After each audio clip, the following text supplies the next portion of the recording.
നിധി സുധീഷിൻ്റെ കുഞ്ഞിനെ പ്രസവിച്ചു.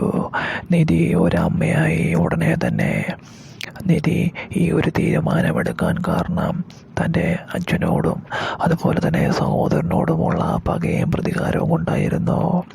സുധീഷിനെ ഒരിക്കലും ഭർത്താവായി കാണാത്ത നിധി അങ്ങനെ സുധീഷിനോട് അവർ ചെയ്ത തെറ്റുകളും അതുപോലെ തന്നെ സുധീഷിനെ സ്നേഹം കാണിച്ച് എല്ലാം അഭിനയമായിരുന്നുവെന്നും വീട്ടിൽ വിളിച്ചുകൊണ്ട് പോയതെല്ലാം അഭിനയമായിരുന്നുവെന്നും നിധി തിരിച്ചറിയുമ്പോൾ സുധീഷിനെ യഥാർത്ഥ ഭർത്താവായി സ്വീകരിക്കാൻ നിധി തയ്യാറാവുകയാണ്. ഒട്ടും മടിയില്ലാതെ തന്നെ തൻ്റെ അച്ഛനും ചേട്ടനും ചെയ്തു പോയ തെറ്റുകൾക്ക് സുധീഷിനോട് കാല് പിടിച്ച് മാപ്പപേക്ഷിക്കുന്നു. അതിന് പ്രത്യുപകാരമായി സുധീഷിൻ്റെ ഭാര്യയായി ജീവിതകാലം മുഴുവൻ ജീവിക്കുമെന്നും സുധീഷിൻ്റെ കുഞ്ഞുങ്ങൾക്ക് ജന്മം നൽകുമെന്നും അങ്ങനെ നിധി വാക്കു കൊടുക്കുന്നു.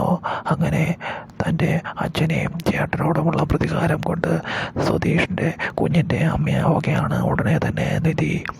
എല്ലാ രീതിയിലും സുധീഷും നിധിയും ഒന്നിക്കുന്നു. എന്തായാലും അധികം വൈകാതെ തന്നെ ഈ ഒരു സന്തോഷം ഉണ്ടാവുകയാണ് സുധീഷിൻ്റെയും നിധിയുടെയും ജീവിതത്തിൽ. അധികം വൈകാതെ തന്നെ അങ്ങനെ സുധീഷിന് ഏറെ സന്തോഷം